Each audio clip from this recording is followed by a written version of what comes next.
Hello, I'm the Reverend Tricia Hart, and Waldo and I are here to tell you about this special service you're about to see. This year, the Sunday after Christmas is the next day after Christmas, December 26th.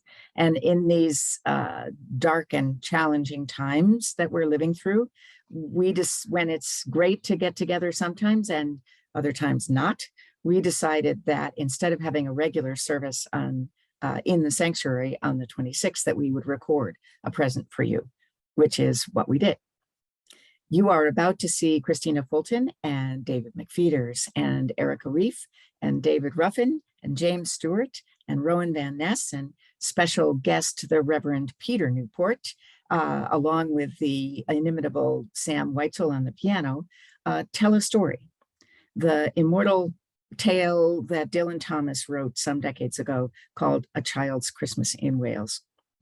I want to tell you that we made this on a day when nobody else was in the sanctuary. We are all triple vaxxed and actually sometimes are inside unmasked with each other. So that's what we did that day. It was the before Omicron had quite arrived. So we hope that you will enjoy this and almost as much as we did making it as a present for all of you. We wish you a bright and beautiful holiday season and all of us a sparkling and hopeful new year. Right, Waldo? Right. Love from all of us.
One Christmas was so much like another in those years around the sea-down corner, now, and out of all sound, except the distant speaking of the voices I sometimes hear a moment before sleep, that I can never remember whether it snowed for 6 days and 6 nights when I was 12, or whether it snowed for 12 days and 12 nights when I was 6. All of the Christmases rolled down toward the two-tongued sea like a cold and headlong moon bundling down the sky that was our street, and they stop at the rim of the ice-edged fish-freezing waves, and I plunge my hands in the snow and bring out whatever I can find. It goes in my hand into the wool-white, bell-tongued ball of holidays resting at the rim of the carol-singing sea. And out come Mrs. Prothero and the fishermen. Fireman. Firemen. Them.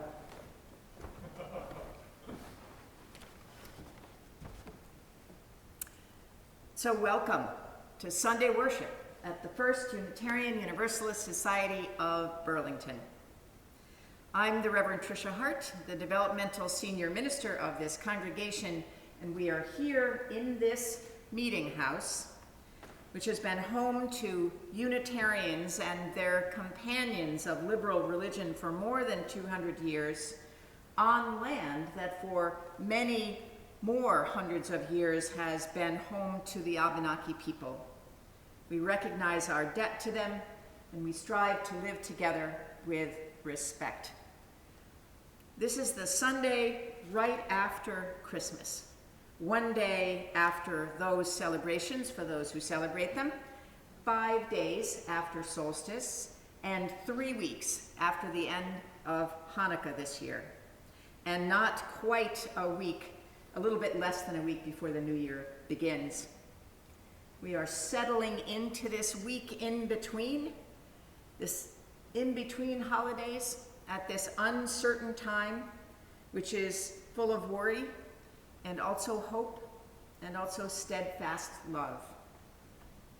We are bringing you today a story, and this is, I hope you will think of it this way, because it really is a gift that these people are bringing to you, the congregation of the First Unitarian Universalist Society, your staff, or some of them, Sam Whitesell and David Ruffin, who you'll see on camera in a minute, and James Stewart, the Director of Music, Christina Fulton, the Director of Operations and Finance, Erika, Reif, the Director of Lifespan Faith Development, Rowan Van Ness, our ministerial intern, and David McFeeters, who has a title of Facilities Manager, but really he does sort of most everything, and we're grateful to you for that. And over here, this guy, not really on staff, but the Reverend Peter Newport can often be pressed into service. This is a story that you may have heard before. It was written some decades ago by the Welsh poet Dylan Thomas, a complicated guy who lived in some really difficult years. He was born in 1914 at the beginning of the First World War. He grew up during the Depression and then World War II, and he wrote poetry and caroused and drank too much pretty much for his entire life. And he wrote this story, A Child's Christmas in Wales, as a way of remembering and bringing to all of us his memories of what it was like to be a child in Wales. So we're bringing that to you. I will light the chalice. You can say the words with me when I do if you want, and then our story will begin.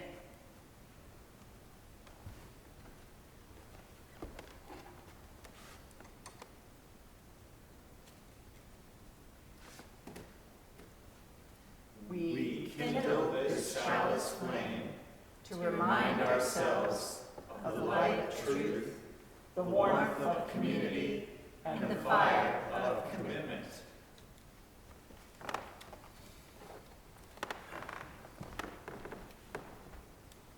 It was on the afternoon of the Christmas Eve, and I was in Miss Prothero's garden waiting for cats with her son Jim. It was snowing.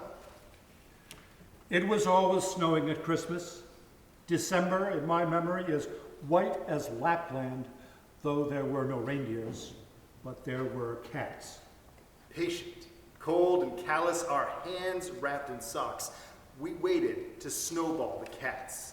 Sleek and long as jaguars and horrible whiskered, spitting and snarling, they would slink and sidle over the white back garden walls, and the lynx-eyed hunters, Jim and I, fur-capped and moccasin trappers from Hudson Bay, would hurl our deadly snowballs at the green of their eyes. The wise cats never appeared. We were so still. Eskimo-footed, Arctic marksmen of the muffling silence of the eternal snows. Eternal ever since Wednesday. That we never heard Miss Prothero's first cry from her igloo at the bottom of the garden.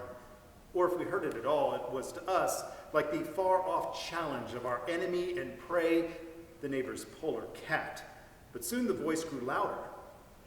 Fire! Cried Mrs. Prothero as she beat the dinner gong.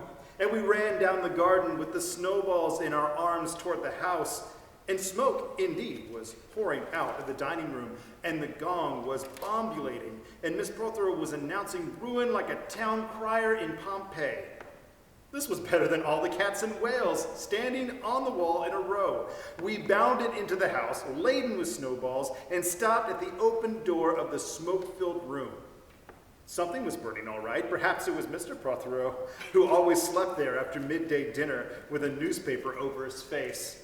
But he was standing in the middle of the room saying, "A fine Christmas." Smacking at the smoke with a slipper. Call the fire brigade. Cried Mrs. Prothero as she beat the gong. "They won't be there. Said Mr. Prothero. It's Christmas." There was no fire to be seen, only clouds of smoke, and Mr. Prothero standing in the middle of them, waving his slipper as though he were conducting. "Do something," He said. And we threw all our snowballs into the smoke. I think we missed Mr. Prothero and ran out of the house to the telephone box. Let's call the police as well. And Ernie Jenkins. He likes fires. But we only called the fire brigade. And soon the fire engine came, and 3 tall men in helmets brought a hose into the house, and Mr. Prothero got out just in time before they turned it on. Nobody could have had a noisier Christmas Eve, and when the firemen turned off the hose and were standing in the wet, smoky room, Jim's aunt, Mrs. Prothero, came downstairs and peered in at them. Jim and I waited very quietly to hear what she would say to them. She always said the right thing. Always. She looked at the 3 tall firemen in their shining helmets, standing among the smoke and cinders and dissolving snowballs. And she said, Would you like anything to read?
The color of red flannel petticoats whisked past the harp-shaped hills, when we sang and wallowed all night and day in caves that smelt like Sunday afternoons in damp front farmhouse parlors, and we chased with the jawbones of deacons, the English and the bears, before the motor car, before the wheel, before the Duchess-faced horse.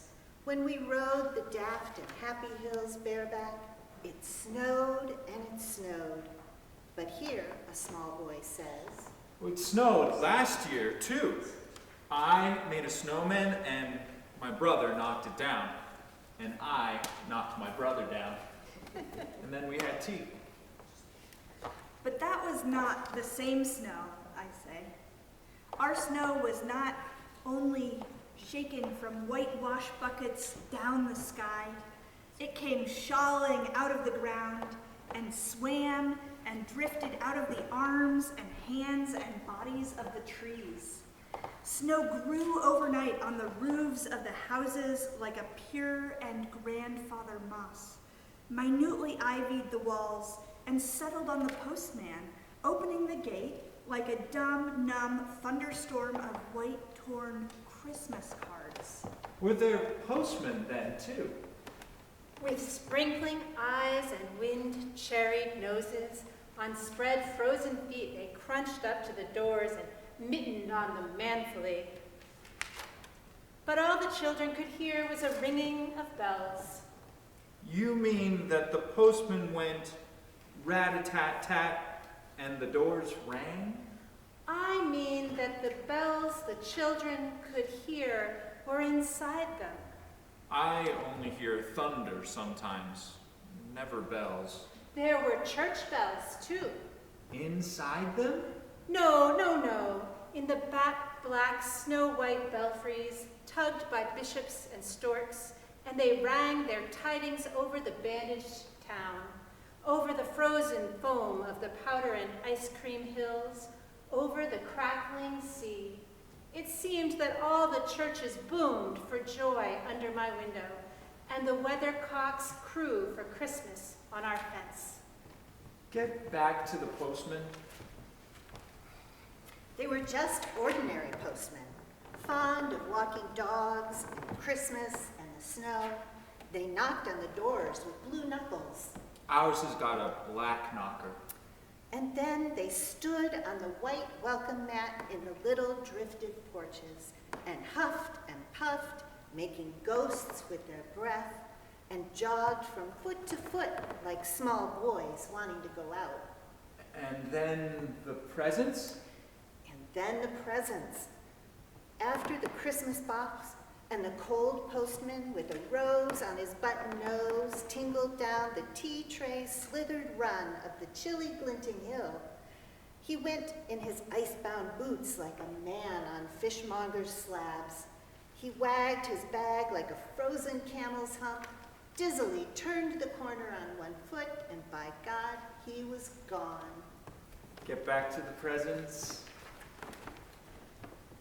There were the useful presents, engulfing mufflers of the old coach days and mittens made for giant sloths, zebra scarves of a substance like sticky gum that could be tug-of-war down to the galoshes, blinding tam-o'-shanters like patchwork tea cozies, and bunny-suited busbies and balaclavas for victims of head-shrinking tribes. From ants who always wore wool next to the skin, there were mustached and rasping vests that made you wonder why the ants had any skin left at all. And once I had a little crocheted nose bag from an ant now, alas, no longer whinnying with us, and pictureless books in which small boys, though warned with quotations not to, would skate on Farmer Giles' pond and did and drowned. And books that told me everything about the wasps, except why. Go on the useless presents. Bags of moist and many-colored jelly babies, and a folded flag, and a false nose, and a tram conductor's cap, and a machine that punched tickets and rang a bell. Never a catapult, but once by mistake that no one could explain, a little hatchet, and a celluloid duck that made, when you pressed it, a most unduck-like sound, a mewing moo that an ambitious cat might make who wished to be a cow, and a painting book in which I could make the grass, the trees, the sea, and the animals any color I pleased, and still the dazzling Sky blue sheep are grazing in the red field under the rainbow-billed and pea-green birds. Hard-boils, toffee, fudge, and all sorts, crunches, cracknels, humbugs, glaciers, marzipan, and butter Welsh for the Welsh. And troops of tin soldiers who, if they could not fight, could always run. And snakes and families and happy ladders and easy hobbit games for little engineers, complete with instructions. Oh, easy for Leonardo. And a whistle to make the dogs bark, and to wake up the old man next door, to make him beat on the wall with his stick to shake our picture off the wall, and a packet of cigarettes. You put one in your mouth, and you stood at the corner of the street, and you waited for hours in vain for an old lady to scold you for smoking a cigarette, and then, with a smirk, you ate it. And then it was breakfast under the balloons. Were there uncles in our house? There were always uncles at Christmas, the same uncles. And on Christmas morning, with dog-disturbing whistle and sugar fags, I would scour the Swatch town for the news of the little world, and found always a dead bird by the post office or by the white deserted swings, perhaps a robin, all but one of his fires out. Men and women waiting or scooping back from chapel with taproom noses and wind-bust cheeks, all albinos, huddles, their stiff black jarring feathers against the irreligious snow. Mistletoe hung from the gas brackets and all the front parlors. There was sherry and walnuts and bottled beer and crackers by the dessert spoons, and cats in their fur bouts watching the fires, and the high-heaped fire spat, all ready for the chestnuts and the mulling pokers. Some few large men sat in the front parlors without their collars, uncles, almost certainly trying their new cigars, holding them out judiciously at arm's length, returning them out judiciously at arm's length, returning them to their mouths, coughing, and then holding them out again as though waiting for the explosion. And some few small aunts, not wanted in the kitchen, nor anywhere else for that matter, sat on the very edge of their chairs, poised and brittle, afraid to break, like faded cups and saucers.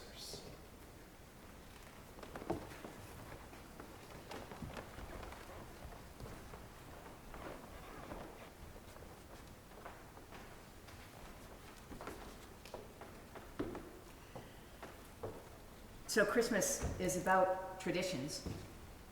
And one of the wonderful traditions of this congregation is that in December, we take up an offering. We do that every month, but in December, we share that offering with a wonderful fund called Socially Responsible Santa, which was created here some decades ago by members of the congregation who said, you know what? We need to make sure to raise some money so we can give it away to people who would like to spend money on Christmas, who would like to buy presents and hard-boileds and candies and all of those things that Dylan Thomas was talking about, and who knows what else for the people that they love. Socially Responsible Santa allows that to happen, and your gifts make Socially Responsible Santa possible. This morning's offering will now be most gratefully received.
Not many of those mornings trod the piling streets. An old man always, fawn-bowlered, yellow-gloved, and at this time of year with spats of snow, would take his constitutional to the white bowling green and back, as he would take it wet or fire on Christmas Day or Doomsday. Sometimes two hale young men with big pipes blazing, no overcoats and wind-blown scarfs would trudge unspeaking down to the forlorn sea to work up an appetite, to blow away the fumes, who knows, to walk into the waves until nothing of them was left but the two furling smoke clouds of their inextinguishable briars. Then I would be slap dashing home. The gravy smell of the dinners of others, the bird smell, the brandy, the pudding, and mince coiling up to my nostrils.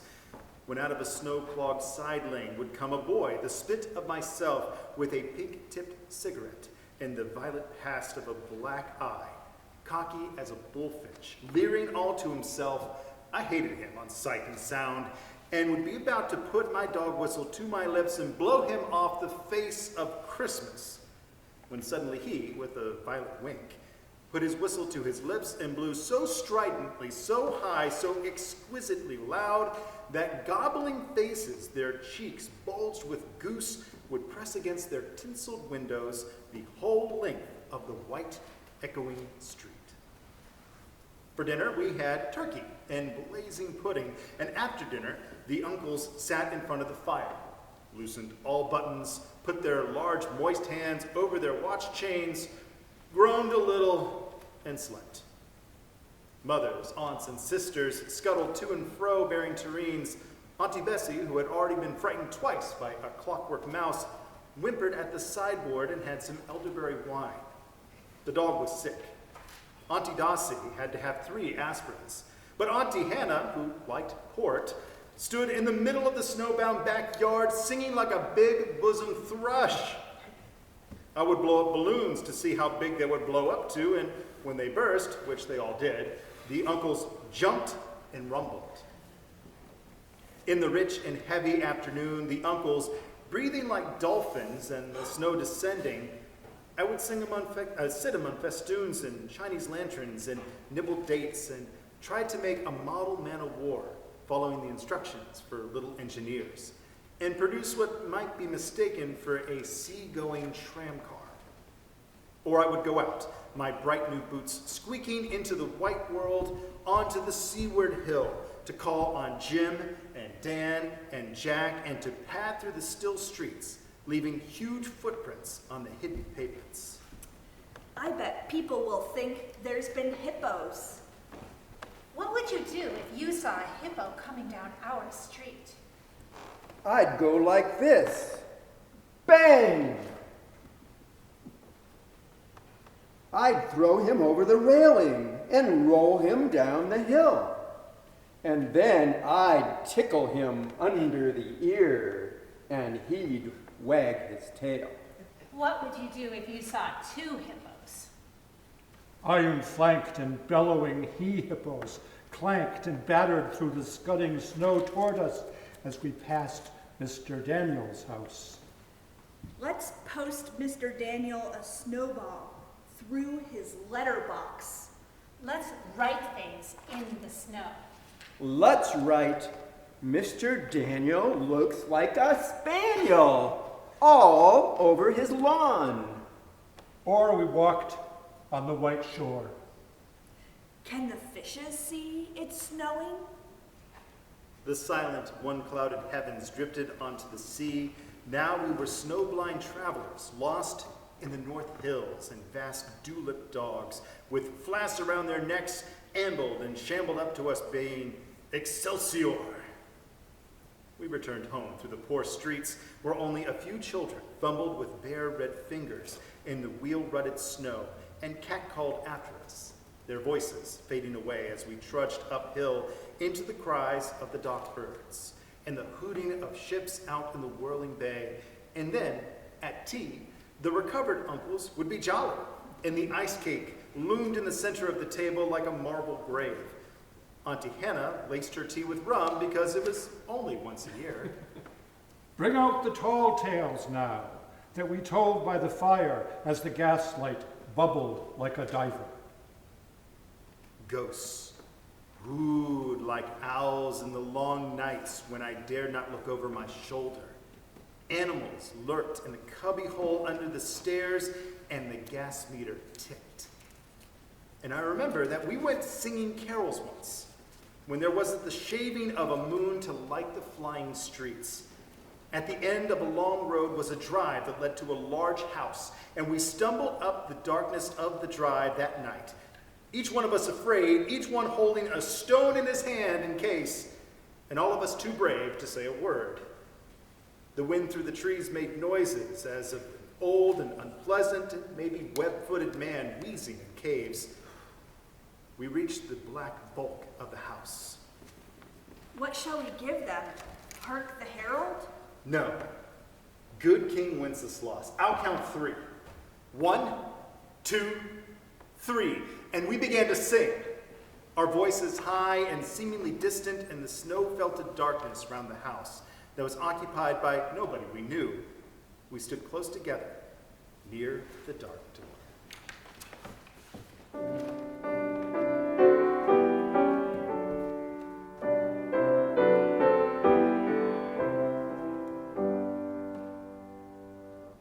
Good King Wenceslas looked out on the feast of Stephen, when the snow lay round about, deep and crisp and even. Brightly shone the moon that night, though the frost was cruel, when a poor man came in sight, gathering winter fuel.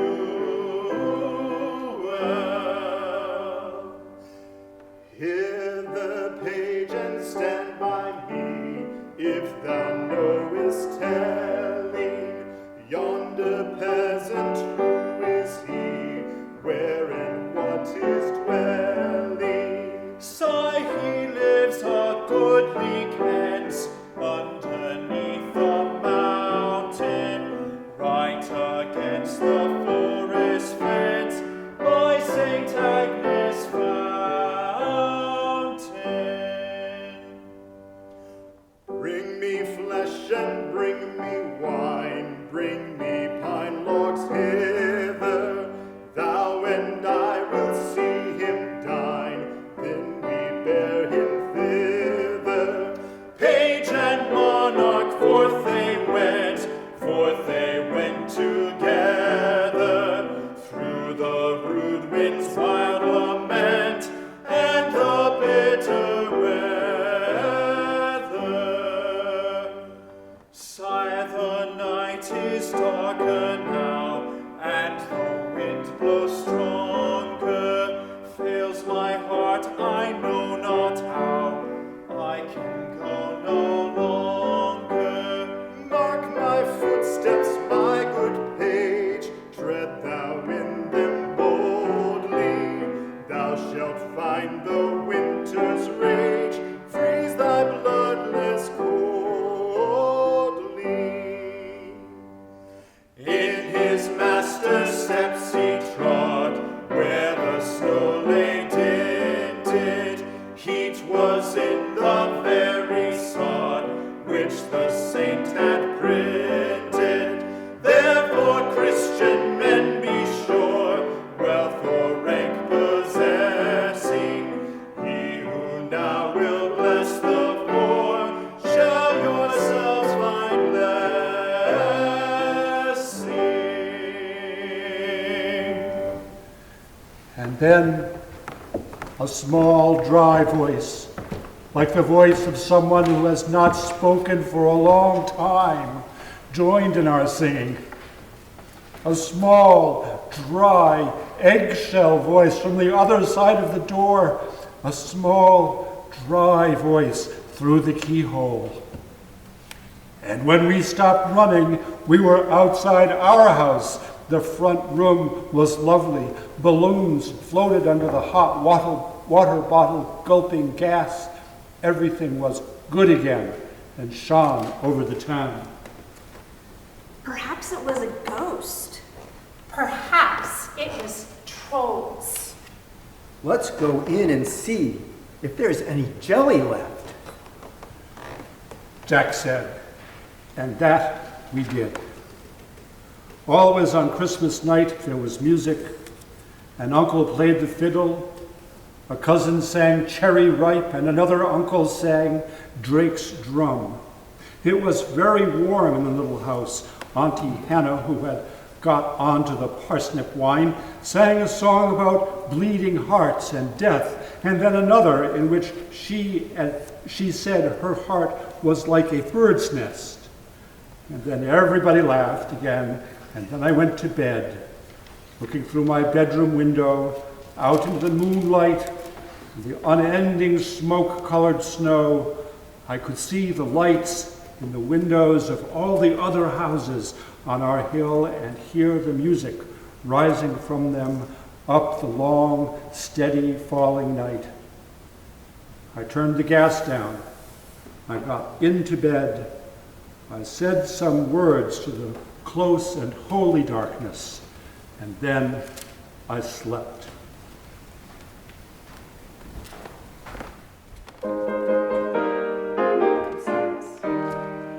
Deck the halls with boughs of holly, la la la la la la la la la. 'Tis the season to be jolly, la la la la la la la la la. Don we now our gay apparel, la la la la la la la la la. Troll the ancient Yuletide carol, la la la la la la la la la.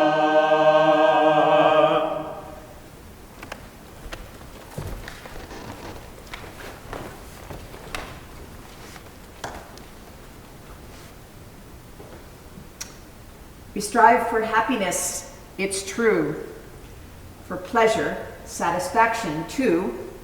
When techniques fail, which we employ, we find ourselves surprised by joy. Thank you, Rod Richards, and thank you all for this lovely, lovely story. And as I extinguish the chalice and will wish all the right things in our hearts, Sam will play our postlude.